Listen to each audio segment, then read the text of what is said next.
el análisis y la reflexión sobre la realidad del país con Norbey Salazar en El Editorial. ¿A dónde va a dar el pueblo si tiene un montón de ratas? Muy buenos días a todos, cordial saludo y especialmente a la audiencia de Conectando Estéreo y Vivo Estéreo Medellín. Como siempre, analizando la temática o las temáticas que en Colombia pues no dejan de pasar, y hay unos hechos muy relevantes que por supuesto debemos analizar el día de hoy. Hace un rato escuchábamos al montañero diciendo que esta semana, el 15 y 16 de agosto, sucedieron dos hechos muy importantes para la historia de la infraestructura y la política del país, pero hoy nos vamos a detener un poquito en el hecho de la infraestructura. El día 15 de agosto, después de algunos retrasos y contratiempos, se entregó una de las obras más importantes de infraestructura del país, yo diría que inclusive la más importante del último tiempo, como es el Túnel de Oriente. El Túnel de Oriente es una conexión vial que recorta en un poco más del 60% el tiempo que se gasta uno de la ciudad de Medellín al aeropuerto José María Córdoba en el departamento de Antioquia. El recorrido normal por Las Palmas o por el Alto de la Sierra, por la autopista Medellín-Bogotá, tarda entre 40 y 50 minutos, y eso si no hay trancones de nada. Con este túnel y con esta conexión vial de viaductos y similares, se supone que uno se va a tardar entre 18 y 22 minutos en el recorrido. Es una carretera de 22 kilómetros, de 21.8 exactamente, que básicamente lo que incluye son intercambios viales, viaductos y dos túneles, uno de los cuales mide 8.5 kilómetros de longitud. Es el túnel más largo que se conoce en el país y es el túnel más largo de América Latina con su inauguración. Este proyecto vial se pensó desde los años 70, 80 aproximadamente, pero obviamente pues no había ni voluntad política ni las formas de hacerlo. En el año 2009 ya se empezó a dar luz propia a este tema, bajo la gobernación del señor Luis Alfredo Ramos, quien pensó en esta idea, y en el año 2011 comenzó la construcción de esta obra. Como siempre, hubo quienes la contradijeron, hubo quienes protestaron, hubo quienes dijeron que el daño ambiental de las montañas de la vereda Santa Elena y todo esto, de las cascadas de agua, de las fuentes acuíferas, se iban a ver afectadas. Fue una pelea bastante complicada, que generó un retraso significativo de esta obra. Aproximadamente 3 años la obra quedó paralizada después del inicio de la construcción, hasta que en el año 2014, con Sergio Fajardo, medio se retomó. Y digo medio se retomó porque realmente no terminó en nada el tema. La obra llegó únicamente a un 13%. Y en el año 2016, el señor Luis Pérez, quien es el actual gobernador y que está cerrando periodo, retomó la obra de un 13% y el 15 de agosto la entregó al servicio de los colombianos. Yo creo que en esto lo primero que hay que decir es que no tienen que haber ni créditos personales ni políticos involucrados. No, yo lo hice, yo lo inauguré, yo no sé qué. Creo que todos pusieron su granito de arena. Yo insisto, es una obra muy positiva para la infraestructura colombiana, pero tenemos que entrar a analizar otras situaciones. Lo primero, es una obra que tuvo retrasos, como ya lo dije, por determinadas razones, y una obra que estaba tasada en aproximadamente 650 mil millones de pesos de esa época. Estamos hablando de unos, como unos 70, 80 millones de dólares de esa época. Terminó valiendo 1.2 billones de pesos. Al cambio de hoy aproximadamente son 390 millones de dólares. Entonces hay que mirar por qué en Colombia todo tiene un retraso, todo en Colombia ahí tiene sobrecostos. Este es un país que difícilmente entrega una obra sin sobrecostos. Así nos hayan vendido la idea el señor gobernador Pérez y el señor Duque, presidente de la República, que lo inauguró el jueves pasado en horas de la tarde, tipo 5 o 6 de la tarde, hizo su primera travesía por el túnel. No se incurrió en sobrecostos. Es mentira. La obra tuvo un sobrecosto aproximadamente del 40% de su valor inicial. Entonces no podemos entrar a decirle a la gente que no tuvo sobrecostos porque no es cierto. En segundo lugar, esta semana, el día jueves, precisamente el día de la inauguración del Túnel de Oriente, yo hice un hilo en Twitter en el cual pues alabé las bondades de la obra, pero también manifesté unas preocupaciones las cuales la comunidad tiene que tener muy presentes. Primero, esta obra tendrá, esta conexión vial tendrá el peaje más caro del país. Es un peaje que al cambio de hoy costará $5, 16.900 pesos para carros livianos. Y obviamente, entre más grande sea el carro, pues mayor va a ser el valor. El valor máximo que se va a pagar allí serán unos 28.000 pesos colombianos, aproximadamente unos 8 o 9 dólares a la tasa de cambio.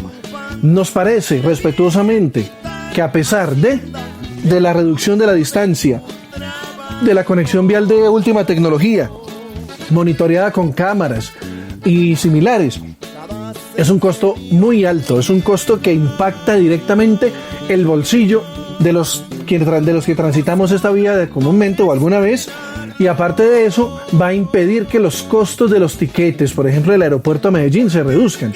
Todo lo contrario, van a aumentar exponencialmente, excusándose en la reducción del tiempo y en el aumento de la tasa del peaje.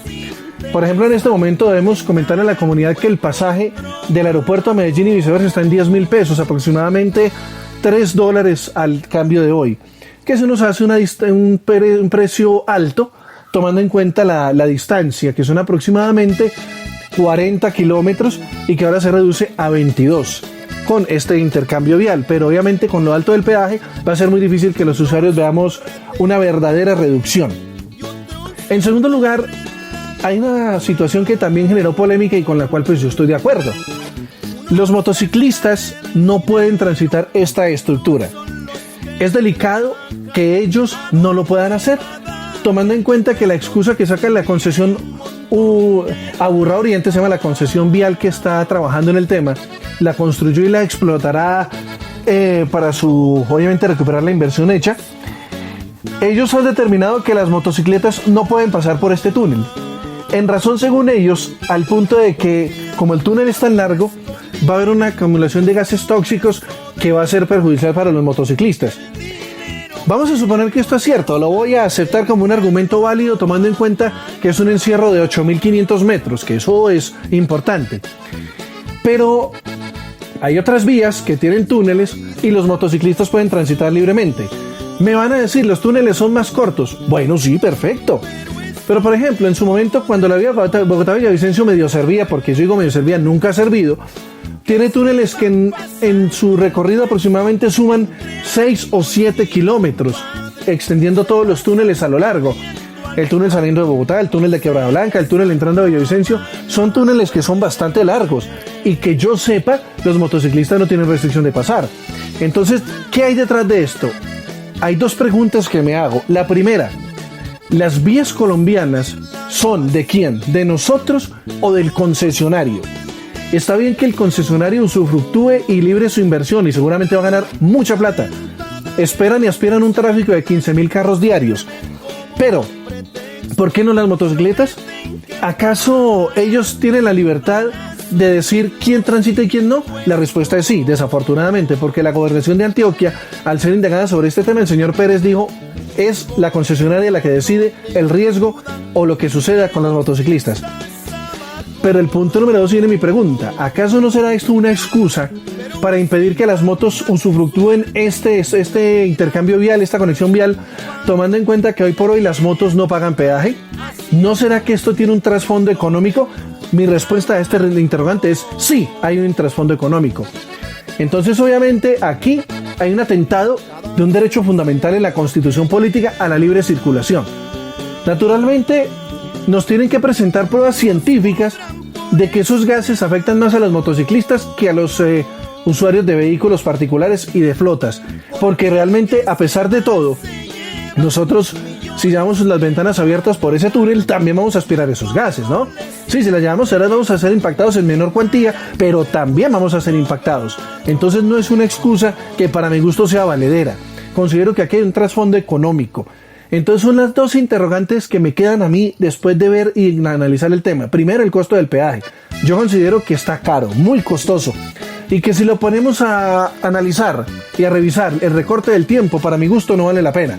Simplemente yo sigo tomando la vía antigua y pago el peaje de 8.900 pesos, 9.500 que tiene la concesión de Vimet por los lados de Las Palmas y por el lado de la autopista Medellín-Bogotá. Y viene un riesgo asociado. El riesgo asociado es el siguiente. Para evitar un riesgo financiero de la concesión Aburrá Oriente y obligar a la gente a que use el túnel, podría ser que el gobierno nacional, sabedores de que son desde las políticas de los empresarios y de la ultraderecha, ordenen a Devimed aumentar el costo del peaje a un valor igual o similar al que se paga en el túnel de Oriente, con el fin de desestimular el uso de esas carreteras para ir al aeropuerto y que finalmente los usuarios nos veamos obligados a utilizar el túnel de Oriente. Mucho cuidado, comunidad, mucho cuidado, y no vayan a permitir que el gobierno nacional, a través de la satisfacción de los intereses personales y corporativos de los dueños y de la concesión Aburrá Oriente, obliguen a Devimed a aumentar primero el costo y segundo obviamente su recaudo corporativo. Hay que tener mucho cuidado. En este momento el peaje está costando 9.500 pesos, mientras que el del túnel de Oriente 16.900. Estamos hablando de que si damos la vuelta nos ahorramos 7.500 pesos colombianos, un ahorro de aproximadamente $2 y 30 centavos aproximadamente. Considero que la gasolina que se consume ahí es prácticamente la misma, o sea que sí hay un ahorro a pesar de la distancia en tiempo. Y una última cosa, por si acaso, tengan cuidado, o sea, no lo van a permitir. Y por este lado, sencillamente omitan el uso del túnel si no les es satisfactorio. Pero lo que les iba a decir es, este túnel solamente beneficiaría teóricamente a la gente del sur del Valle del Aburrá. Mientras yo, por ejemplo, estoy en la zona del norte de Medellín y bajo hasta el sur a establecer la conexión por Las Palmas y la conexión túnel de Oriente, pues me gasto más o menos el mismo tiempo que lo haría subiendo por la autopista Medellín-Bogotá. Ahí está, señores. Tenemos esta situación, tenemos en la mesa las cartas. Felicito la infraestructura del país, sí se pueden hacer cosas, pero no puede ser posible que los ciudadanos tengamos que pagar unos costos tan elevados y que las concesiones sean las que determinen quiénes podemos y quiénes no podemos usar las infraestructura vial del país. Regular vamos y a revisar estos temas, señores.